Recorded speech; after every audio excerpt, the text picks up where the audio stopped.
Thanks for watching Mufti Nazim Kazmi Official.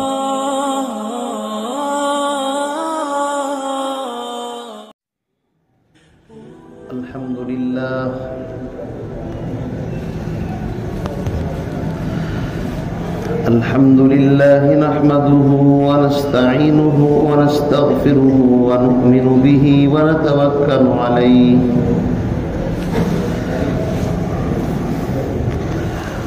ونعوذ بالله من شرور أنفسنا ومن سيئات أعمالنا من يهده الله فلا مضل له ومن يضلله فلا هادي له ونشهد أن سيدنا ومرشدنا ومولانا محمدا عبده ورسوله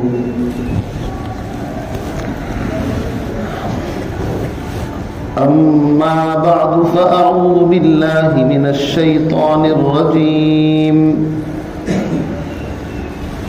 بسم الله الرحمن الرحيم ويرفع الله الذين آمنوا منكم والذين أوتوا العلم درجات والله بما تعملون خبير وقال الله تبارك وتعالى في مقام آخر قل هل يستوي الذين يعلمون والذين لا يعلمون آمنت بالله صدق الله العلي العظيم وقال النبي صلى الله تعالى عليه وسلم خيركم من تعلم القرآن وعلمه أو كما قال النبي صلى الله تعالى عليه وسلم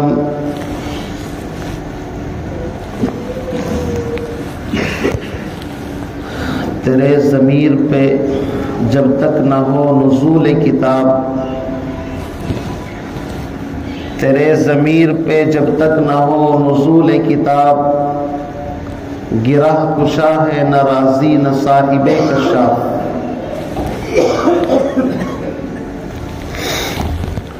پڑھ کے قرآن دور گھر سے ہر بلا کی جائے گی، پڑھ کے قرآن دور گھر سے ہر بلا کی جائے گی، آندھیاں بستی میں آئیں تو اذا دی جائے گی۔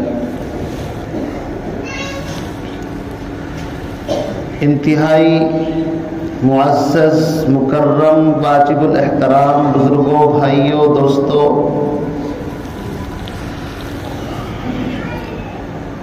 ہر مسجد کے اندر تقریباً یہ معمول ہوتا ہی ہے کہ جمعے کے دن امام اور خطیب جمعے کی نماز سے پہلے خطبہ دیتا ہے، اردو زبان کے اندر خطابت کرتا ہے،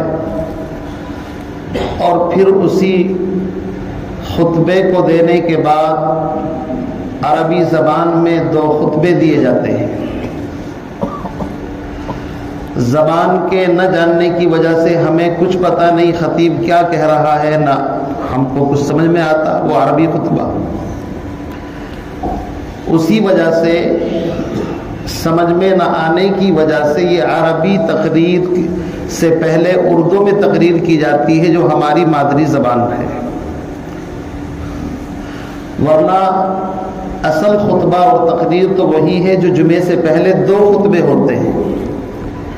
عرب لوگ پوری دنیا کے اندر جہاں آپ جائیں گے وہاں ایسا نہیں ہوتا کہ عربی میں پہلے تقریر کرتے ہوں پھر 2 خطبے دیتے ہوں، ایسا کہیں نہیں، بلکہ وہ انہی دونوں خطبوں کے اندر جو میسیج، جو پیغام، جو ہدایت ان کو دینی ہوتی ہے وہ دے دیتے ہیں۔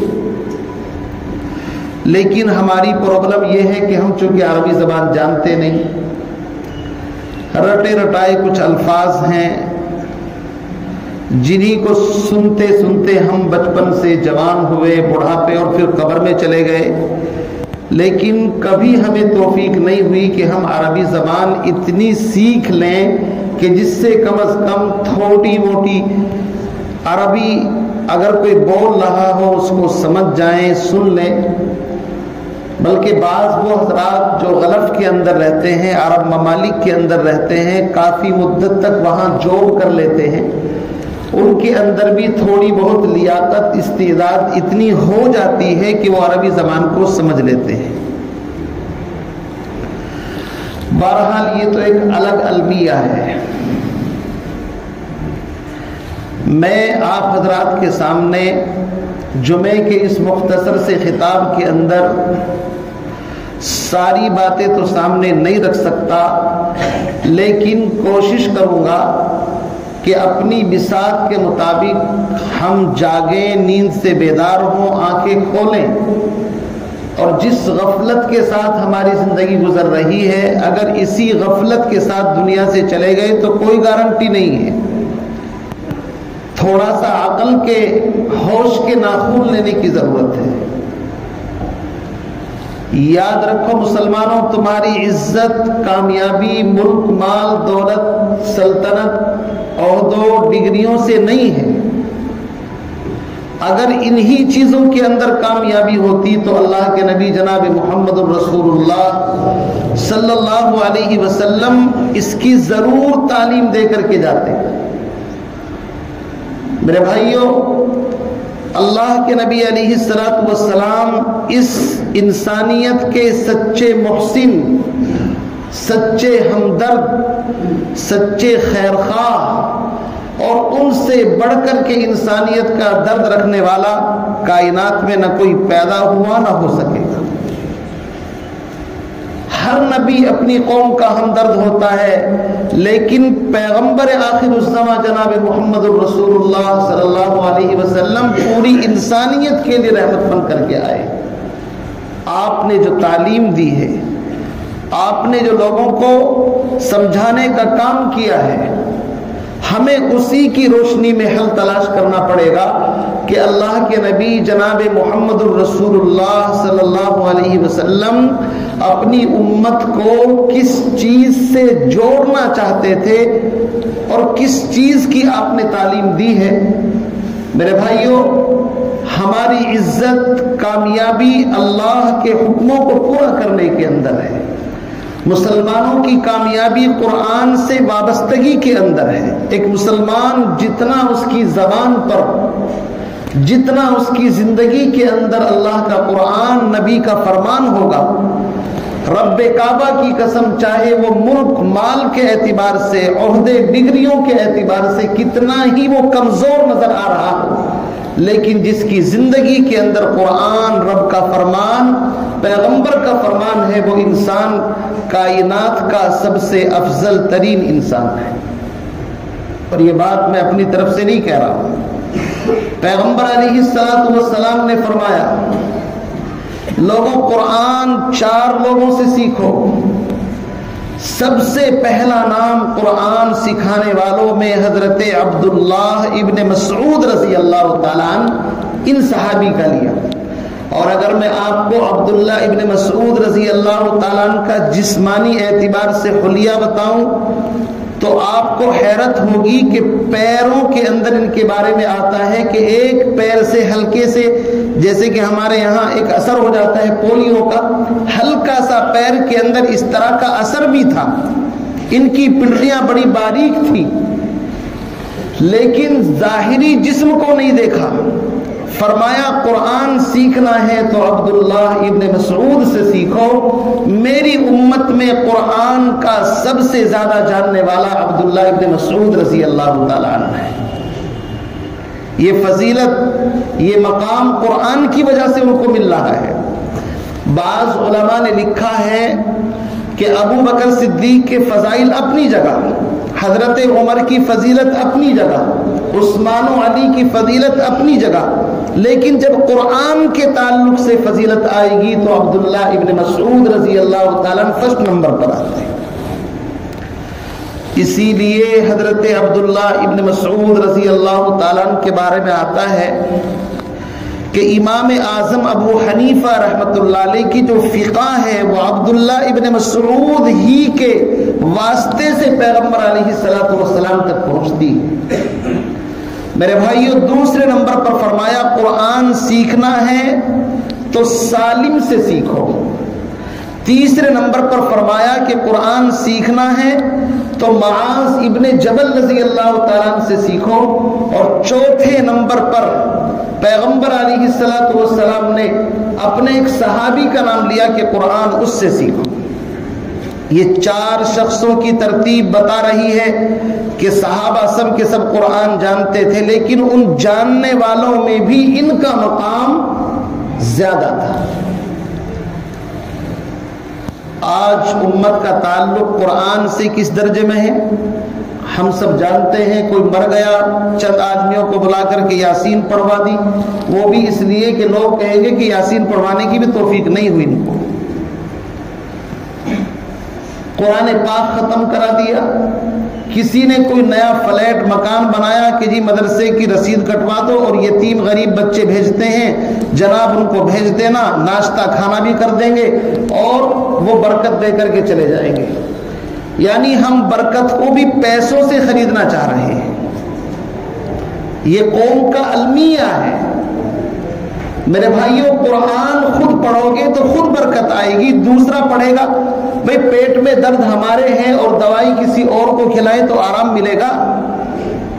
اس سے انکار نہیں کہ قرآن کی فضیلت ہے، لیکن قرآن کی یہ ترتیب صحابہ کے زمانے میں، تابعین کے زمانے میں آپ کو نظر نہیں آئے گی کہ مکان بنایا، دکان بنائی، یہ چیز لی اور کسی بچوں کو بلا کر کے قرآن پڑھ دیا، ختم نہیں. ان کی زندگی کے اندر خود قرآن تھا. قرآن کا سب سے پہلا حق ہر انسان کے اوپر یہ ہے کہ قرآن خود مطالبہ کرتا ہے. اور لوگوں میں طاقوں میں سجانے کے لیے نہیں، میں کتاب ہدایت ہوں. اپنے 24 گھنٹے کے روٹین کے اندر، 24 گھنٹے کی زندگی کے اندر مجھے اتنا وقت تو دے دو جتنا وقت تم کھانے کو، چائے کو، دوستوں کے ساتھ گپ شپ مارنے میں لگاتے ہو. 10-5 منٹ مجھے نہیں دے سکتے؟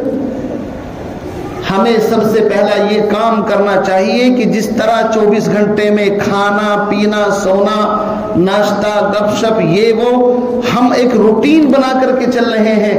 ہر مسلمان کی ذمہ داری ہے کہ اس کے روزانہ کے روٹین کے اندر قرآن پاک کی تلاوت کا ایک وقت ہونا چاہیے. اب آپ ایمانداری کے ساتھ یہاں بیٹھے ہیں مسجد کے اندر، ہاتھ کھڑا کر کے مجھے بتا دیں کہ روزانہ بلا ناغہ قرآن پاک کی تلاوت کرنے والے اس مجمع میں کتنے ہیں؟ اٹھاؤ ہاتھ اگر کوئی ہے تو. روزانہ کی بات کرو. روزانہ بلا ناغہ 24 گھنٹے میں قرآن کی تلاوت کرنے والے جو بھی ہاتھ اٹھا دو نا، کیا دقت ہے؟ اگر کوئی ہے تو اٹھاؤ. 1 2 3 بس کر لو، نیچے نہیں معاملہ خراب ہو جائے گا. یہ ہے ہم آتے ہیں بیان سن کر کے، امام صاحب کا سننا ایک روٹین معمول چل رہا، چلے گئے، بات ختم ہو گئی. ساری زندگی اس طرح بیان سنتے رہو، کوئی فائدہ ہونے والا نہیں ہے. بیان معلومات کے لیے نہیں ہے. معلومات کے لیے تو انٹرنیٹ کی دنیا ہے، ریسرچ کر لو، بیٹھ جاؤ، بہت معلومات ہو جائے گی. ہم بیان اس نیت سے سنیں، درد دل میں جو آگ لگی ہوئی ہے، آگ کچھ ہم بھی اپنے یہاں لگا کر کے چلے جائیں. رونا اس بات کا ہے مسلمانوں کا حال. اور یہ مدد صحابہ کے ساتھ یوں مددیں آئی، اور وہ روم ایران کی طرف نکلتے تو یہ ہو جاتا تھا، دعا مانگتے تھے آسمان حرکت میں آ جاتا تھا. خدا کی قسم ہماری دعاؤں میں اسی لیے اثر نہیں ہے کہ رب کا قرآن ہماری زندگی سے نکل چکا ہے. گستاخی کی معافی، بڑے ادب کے ساتھ میں آپ سے بات کر رہا ہوں. آپ بیان سنیں، لیکن سننے کا مطلب یہ نہیں کہ میں آپ کے من کی کہہ کر کے چلا جاؤں. بیان کا مطلب یہ ہے معاشرے میں جس چیز کی کمی ہے اس کمی کو سامنے لایا جائے، اس کمی کو دور کرنے کی کوشش کی جائے. قرآن کا سب سے پہلا حق قرآن پڑھنا، قرآن کی تلاوت. فَقْرَؤُوا مَا تَيَسَّرَ مِنَ الْقُرْآنِ. قرآن چیخ چیخ کر کے کہتا ہے لوگوں جتنا آسان ہو اتنا تو پڑھ لو. میں تمہیں پابند نہیں بناتا کہ تمہیں اتنا پڑھنا ہے. پڑھنے والے تو ایسے بھی تھے کہ حضرت عثمان غنی کے بارے میں آتا ہے 24 گھنٹے میں ایک قرآن پاک مکمل پڑھا کرتے تھے. ایک قرآن پاک 24 گھنٹے میں. یہاں تو سال میں بھی نہیں ہوتا.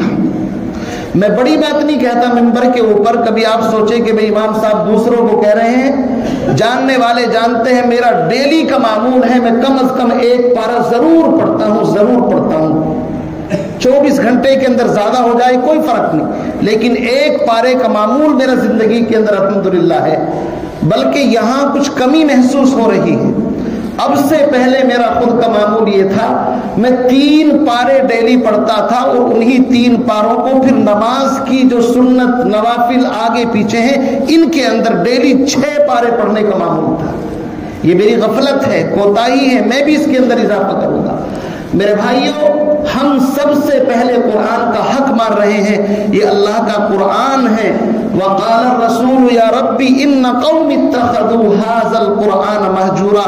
کل قیامت کے دن رب کی بارگاہ میں قرآن کھڑا ہو کر کے فریاد کرے گا, ربا اس امت نے تو مجھے پڑھ کر کے دیکھا ہی نہیں. رسول بھی تمہارے خلاف کھڑے ہو جائیں گے, قرآن بھی کھڑا ہو جائے گا. تو آپ اندازہ لگائیے میدان محشر میں چھپنے کی جگہ ملے گی.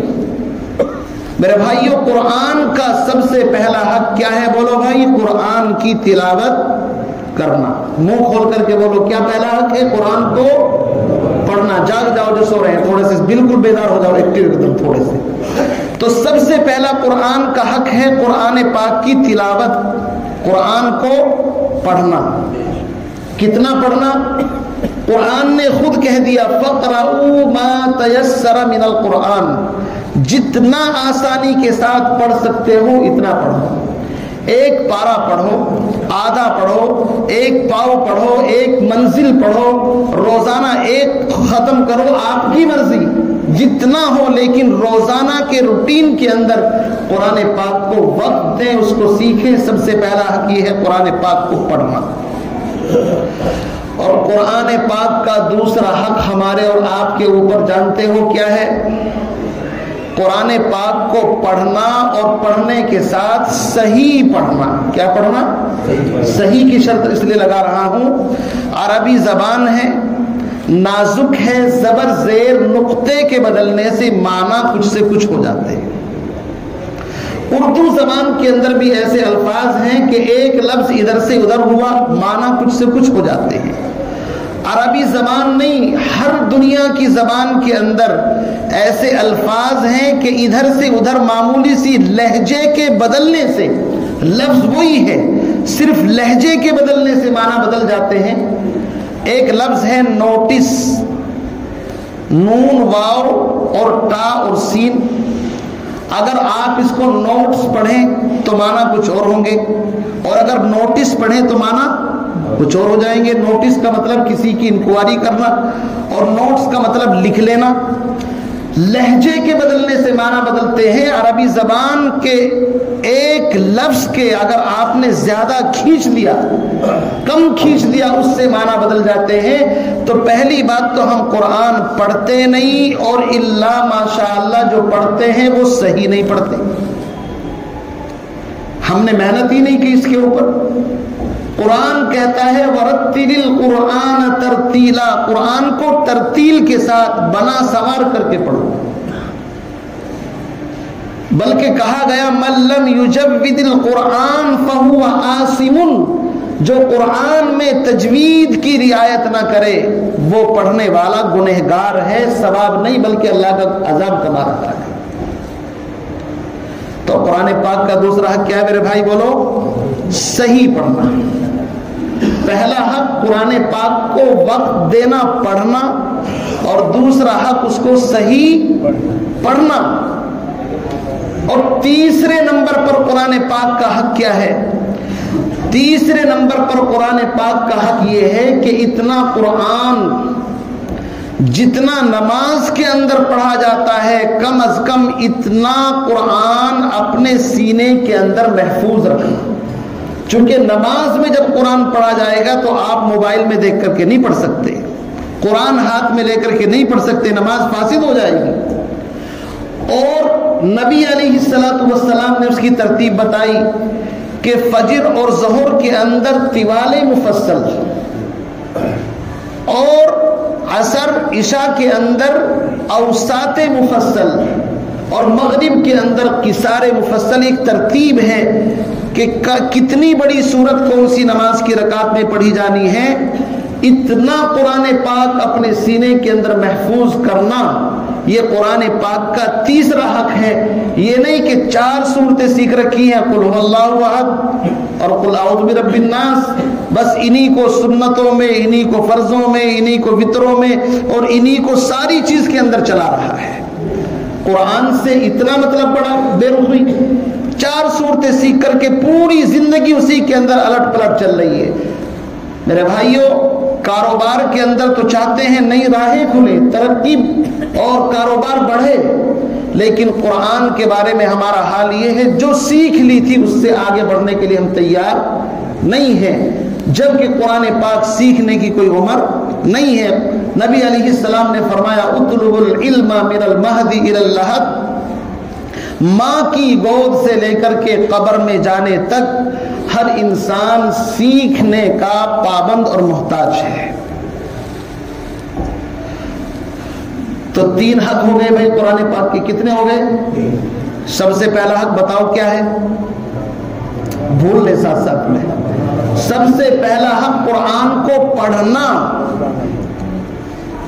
روٹین کے اندر داخل کرنا، اور دوسرا حق قرآن پاک کو صحیح پڑھنا، یہ دوسرا حق ہے، اور تیسرا حق قرآن پاک کا اتنا قرآن کم از کم کی بات کر رہا ہوں جتنا نماز کی 5 نماز میں سنت کے مطابق پڑھنا چاہیے، اتنا قرآن سیکھ کر کے اپنے سینے کے اندر اس کو جگہ دینا۔ اتنا حافظ پورے قرآن کا حافظ بنے تو واہ واہ واہ واہ کہنے کیا اس کا تو کوئی ٹھکانہ ہی نہیں، لیکن اتنی صورتیں کم از کم کہ جو نبی علیہ السلام نے بتائی ہیں کہ رات کو سورہ ملک پڑھا کرو، فلاں وقت یہ پڑھا کرو، ان صورتوں کو سیکھ کر کے اپنے سینے کے اندر داخل کرنا یہ قرآن پاک کا تیسرا حق ہے۔ میں حق بتا رہا ہوں، کل قیامت کے دن یہ مت کہنا کہ ہمیں کسی نے بتایا نہیں، بتا اس لیے رہا ہوں کہ آپ عمل کریں نہ کریں ذمہ داری آپ کی ہے، لیکن بتانے کی ذمہ داری علماء کی ہے۔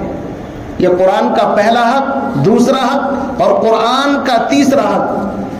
اب آئیے قرآن کا چوتھا حق۔ چوتھا حق ہر مسلمان کے اوپر قرآن پاک کا یہ ہے کہ جو کچھ وہ پڑھ رہا ہے اس قرآن کو سمجھتا بھی ہو، یہ چوتھا حق ہے۔ اب یہ کام تو خاص بندے کر رہے ہیں، علماء اہل علم۔ ہم پوری زندگی سورہ فاتحہ پڑھتے ہیں، لیکن سورہ فاتحہ کا بھی مفہوم اگر میں کسی سے کہوں، کوئی ایک بندہ شاید ملے کہ آپ پوری سورہ فاتحہ کا اردو ترجمہ مجھے کھڑے ہو کر کے سنا دو، الحمدللہ رب العالمین کا کیا مطلب ہے، الرحمن الرحیم کا کیا ہے، مالک یوم الدین کا کیا ہے، شاید پوری سورہ فاتحہ کا ترجمہ بھی مشکل سے سمجھا سکے۔ اس کا مطلب یہ ہے کہ ہم پڑھ ضرور رہے ہیں، لیکن رٹا مار جو ہم نے رٹ لیا ہے، ہمیں کچھ پتہ نہیں ہے کہ ہم کیا اللہ سے مخاطب ہیں اور کیا ہمارا پروردگار ہم سے کہہ رہا ہے۔ اسی لیے میرے بھائیوں، وہ ایک زمانہ وہ تھا کہ قرآن اور عربی سے واقف اس زمانے کے چور بھی ہوا کرتے تھے۔ میں چوروں کی بات کر رہا ہوں۔ ایک چور چوری کر کے آیا اور آستین کے اندر اس نے وہ چوری کا مال چھپا لیا اور آ کر کے جماعت کی نماز میں شریک ہو گیا امام کے پیچھے۔ امام نے قرآن پاک پڑھنا شروع کر دیا، وما تلک بیمینک یا موسیٰ، اتفاق سے اس چور کا نام کیا تھا؟ موسیٰ۔ تو امام نے جب قرآن پڑھا اور آیت کا ترجمہ یہ ہے کہ اے موسیٰ تمہارے ہاتھ میں کیا ہے، تو یہ تو اللہ کا کلام ہے۔ جو موسیٰ علیہ السلام جو طور پہاڑ پر جاتے تھے ان کے ہاتھ میں عصا ہوتا تھا، تو چور جلدی میں جب اس نے آ کر کے نیت باندھی، سامان چھپا رکھا ہے، امام نے قرآن پڑھنا شروع کیا، وما تلک بیمینک یا موسیٰ۔ اب وہ چور کا، چونکہ چور کی داڑھی میں تو تنکا، اس کے تو پیر ویسے ہی اوپر رہتے ہیں، اس نے سوچا امام صاحب کو شاید کشف ہو گیا، فوراً نیت توڑ کر کے وہ سامان پھینک کر کے بھاگا۔ تو اس زمانے کے چور بھی قرآن سے واقف تھے، عربی زبان سے واقف تھے، اور آج اچھے بھلے انسان بھی ترجمے سے واقف نہیں، کچھ پتہ نہیں ہے۔ ہم چیخ کر کے تھک گئے۔ فجر کے بعد روزانہ قرآن کا درس خوش نصیب ہے آپ کی مسجد میں ہوتا ہے، میں آپ کو صحیح بتا رہا ہوں، یہ عمل کوئی معمولی نہ سمجھیں آپ اس کو، یہ رب کا قرآن ہے۔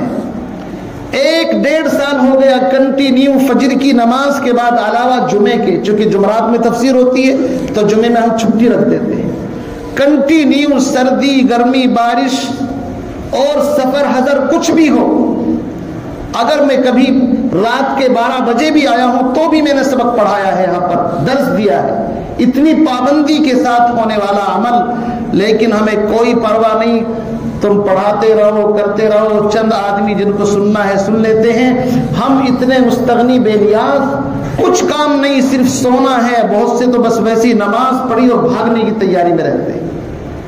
میرے بھائیوں، قرآن کا چوتھا حق، قرآن کو سننا، سننے کے بعد صحیح پڑھنا اور اس کو حفظ کرنا اور قرآن پاک کو صحیح طریقے سے سمجھنا۔ وہ عربی جاننے والا ایک شخص تھا اور امام صاحب تھے، رٹا مار بیچارے، اس کو قرآن کا نہ ترجمے کا پتہ، حافظ صاحب تھے امامت کرنے والے۔ فجر کی نماز میں سورہ یوسف پڑھی، کیا پڑھی فجر کی نماز میں؟ سورہ یوسف پڑھی۔ اب جو حافظ ہے خالص، ترجمہ تو وہ جانتا نہیں، اس کو پتہ نہیں کہاں سے جوڑ، کہاں سے بات شروع ہوئی ہے، کہاں پر ختم ہوئی ہے، وہ تو جہاں مرضی وہاں رکوع کر دیا۔ تو وہ عربی جاننے والا بیچارہ پیچھے نماز پڑھ رہا تھا، امام صاحب نے فجر کی نماز میں سورہ یوسف پڑھائی اور یوسف علیہ السلام کا واقعہ اس کے اندر ہے کہ بھائیوں نے کنویں کے اندر ڈال دیا۔ 2 رکعت کے اندر جب امام نے قرآن پڑھا، اس نے وہ آیات پڑھی کہ جہاں تک یوسف علیہ السلام کو کنویں میں ڈالنے کا ذکر ہے، اور دوسری رکعت میں رکوع میں چلے گئے۔ نماز کے بعد وہ عربی جاننے والا کہتا ہے امام صاحب یوسف علیہ السلام کو کنویں میں ڈلوا تو دیا، نکلوا تو دیتے کم سے کم۔ کیا مطلب؟ مطلب یہ ہے کہ پڑھنے والے کو یہ بھی پتا ہونا چاہیے کہ مجھے سانس کہاں توڑنا ہے۔ بھائی گاڑی اسٹیشن پر رکتی ہے، اگر جنگل میں گاڑی کھڑی کر دی تو مسافر پریشان ہو جاتے ہیں۔ ٹرین میں آپ نے سفر کیا ہوگا، اگر کبھی جنگل میں گاڑی رک جائے ہر آدمی پریشان ہو جاتا ہے کہ یہاں تو کوئی اسٹیشن نہیں، پلیٹ فارم نہیں، گاڑی یہاں پر کیوں کھڑی کر دی ہے؟ پریشان ہوتے نہیں ہوتے؟ لیکن حافظ قرآن اس کے معنی کو نہیں جانتا، اس نے گاڑی جنگل میں لے جا کر کے کھڑی کر دی، یوسف علیہ السلام کنویں میں ڈالے، کہے گا بھائی باہر تو نکال دو ان کو کم سے کم۔ مقصد اس کا یہ تھا کہ ہمیں پتہ ہونا چاہیے کہ کہاں رکوع کرنا ہے، کہاں سے بات شروع ہو رہی ہے، کہاں ختم ہو رہی ہے، اور یہ وہ کر سکتا ہے جو قرآن سے جڑا ہوا ہو، جو قرآن کا ماہر ہو۔ اور 5واں حق کہہ کر کے میں اپنی بات کو ختم کر دیتا ہوں۔ یہ 5 حق یاد رکھنے ہیں آپ کو۔ حقوق تو بہت سارے ہیں، لیکن خلاصہ اور موٹا موٹا حق قرآن پاک کا 5واں حق یہ ہے، اِنَّا أَنزَلْنَا إِلَيْكَ الْكِتَابَ بِالْحَقِّ لِتَحْكُمَ بَيْنَ النَّاسِ بِمَا أَرَاكَ اللَّهُ۔ ہم زندگی کے ہر مسئلے کے اندر قرآن کو اپنا حکم اور فیصل تسلیم کریں۔ جب قرآن کا کوئی حکم آ جائے تو اپنی انانیت کو فوراً ایک دم ختم کر دیں، نہیں بھی قرآن کے سامنے اب کوئی بات نہیں چلے گی۔ قرآن کہتا ہے اے لوگوں ہم نے سود کو حرام کیا، ہم کہتے ہیں سود کے بغیر کاروبار نہیں چلے گا، پہلے فائننس تو لینا پڑے گا تبھی تو کاروبار بڑھے گا۔ قرآن کہتا ہے ایمان والوں اپنی نگاہ نیچی رکھو، ہم کہتے ہیں اگر نیچی رکھیں گے تو لذتیں تو حاصل نہیں ہوں گی۔ قرآن کہتا ہے حرام مت کھاؤ، حلال کھاؤ چاہے فاقہ کرنا پڑے، ہم کہتے ہیں نہیں ہمیں تو نت نئے غذائے مسالے دار چٹپٹی چاہیے، چاہے اس کے لیے کچھ بھی کرنا پڑے۔ تو یہ قرآن کے ہم حکموں کو توڑ رہے ہیں۔ قرآن کہتا ہے نہیں مجھے زندگی کے اندر امام بناؤ، خدا کی قسم تمہیں غلامی سے نکال کر کے بادشاہت تک پہنچانا میرا کام ہے۔ ہم 5ویں نمبر پر بالکل فیل ہیں۔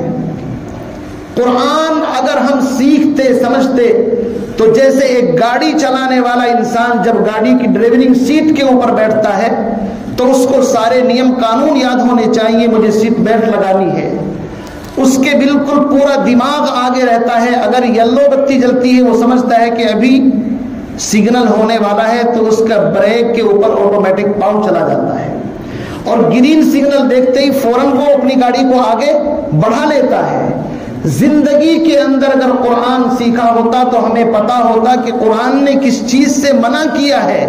کہاں ریڈ سگنل ہے ہم فوراً رک جاتے, کہاں گرین سگنل ملا ہے ہم آگے کی طرف نکل جاتے.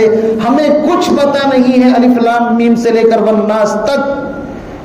اس لیے سارے گناہ ہم کر رہے ہیں, قرآن پڑھ رہے ہیں.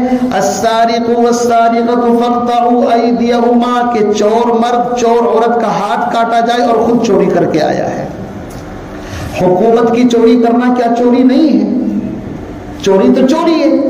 لوگ صرف یہ سمجھتے ہیں کہ کسی کا مال وہ کر لیا. نہیں, کسی کی بھی چوری ہو, چاہے حکومت کی ہو, چاہے عوام کی ہو, چاہے اپنے بھائی کی ہو, چوری چوری ہے. ابھی چوری کر کے آیا اور قرآن پڑھ رہا ہے مزے سے آفس میں, السارق والسارقۃ فاقطعوا ایدیہما. اس کا مطلب یہ ہے کہ آگے ریڈ سگنل ہے اور گاڑی کو پھر بھی لیے جا رہا ہے. یہ کمی اس لیے ہے کہ ہم نے قرآن کا حق نہیں پہچانا. حضرت عمر ابن خطاب رضی اللہ تعالیٰ عنہ جلیل القدر صحابی ہیں, عدل و انصاف بڑا مشہور تھا. ان کی شورا کے ایک ممبر تھے حضرت حر بن قیس فزاری. حر بن قیس فزاری اہل علم میں سے تھے اور حضرت عمر کے بڑے قریب مشورے کے اندر شریک رہنے والے. ان کے چچا تھے عیینہ بن حسن فزاری. انہوں نے کہا بھتیجے تمہاری تو بڑی چلتی ہے پارلیمنٹ کے اندر, حضرت عمر کے تم بڑے قریب ہو اور ان کے چچا بھی اپنے قبیلے کے سردار تھے, ذرا ہماری میٹنگ کرا دو. اپنی بھاشا میں کیا کہتے ہیں, میٹنگ کرا دو. بھتیجے نے کہا ٹھیک ہے میں وقت لے لوں گا. حضرت عمر سے کہا کہ چچا ملنا چاہتے ہیں. حضرت عمر کے یہاں تو سادگی تھی, غلاموں کو بٹھائے اونٹ پر جو خود چلے پیدل. ہم ایسا رہنما رکھتے ہیں, وہ سلطان رکھتے ہیں. وہ تو پتھر کے اوپر سر رکھ کر کے سو جاتے تھے, کوئی پہچانتا بھی نہیں تھا کہ 22,000 مربع میل زمین کے اوپر حکمرانی کرنے والا یہ عمر ہے, وہ جس سے کیسر و کسرا کانپتے تھے. عیینہ بن حسن فزاری اپنی قوم کا سردار. کہا میں الگ میں بات کرنا چاہتا ہوں, میری پرسنالٹی ہے, سب کے سامنے بات کروں گا تو آدمی چھوٹا ہوتا ہے, الگ بات کرتا ہے تو سمجھتا ہے ہم بڑے ہیں کچھ تھوڑے. یہی تو اسٹیٹس ہے نا آج کل. چلو جی الگ وقت دے دیا. بیٹھتے ہی اس کی بدقسمتی, اس کی زبان سے ایسی بات نکل گئی. امام بخاری نے بخاری شریف میں اس روایت کو نقل کیا ہے. اسی لیے فرمایا جب بادشاہوں کے پاس جاؤ, حکما کے پاس, زبان کو ذرا قابو میں رکھو. زیادہ بولنا کوئی کمال نہیں ہے, جتنا زیادہ بولے گا اتنا پھنسے گا انسان. اس نے بیٹھتے ہی حضرت عمر سے سلام کلام کے بعد فوراً کہا عمر تم ہمارے ساتھ انصاف نہیں کرتے, بیت المال میں سے پورا حق نہیں دیتے. حضرت عمر جس کا عدل پوری دنیا میں مشہور ہے, عمر جیسا عادل دنیا سے دیکھا نہیں. حضرت عمر کو غصہ آنا یقینی تھا. جب عمر کو غصہ آتا تھا تو آپ جانتے ہیں پھر کیا ہوتا ہے. حضرت عمر کا کوڑے کی طرف ہاتھ بڑھا کے میں بتاتا ہوں اس کو ہم انصاف نہیں کرتے. بھائی تو نے کیا ظلم دیکھا ہے اسے بیان کر. حضرت حر بن قیس وہ دیکھ رہے ہیں کہ چچا نے تو معاملہ الجھا دیا, اب پٹائی ہو گئی تو کل کو بدنامگی کے پٹوانے کے لیے لے کر کے گئے تھے.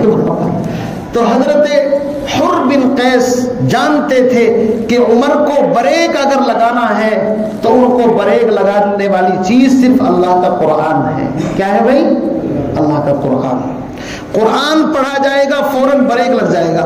حضرت حر بن قیس نے فوراً جب حضرت عمر کو دیکھا غصے میں ہے, قرآن کی آیت پڑھی اعوذ باللہ من الشیطان الرجیم بسم اللہ الرحمن الرحیم خذ العفو وامر بالعرف واعرض عن الجاہلین, جس کا ترجمہ یہ ہے خذ العفو, اللہ معاف کرنے کو پسند کرتا ہے, وامر بالعرف اور اچھائی کے پھیلانے کا حکم دیتا ہے, وَأَعْرِضْ عَنِ الْجَاهِلِينَ اور جاہلوں سے درگزر چشم پوشی اگنور کرنے کا حکم دیتا ہے کہ جاہلوں کے منہ نہیں لگنا چاہیے.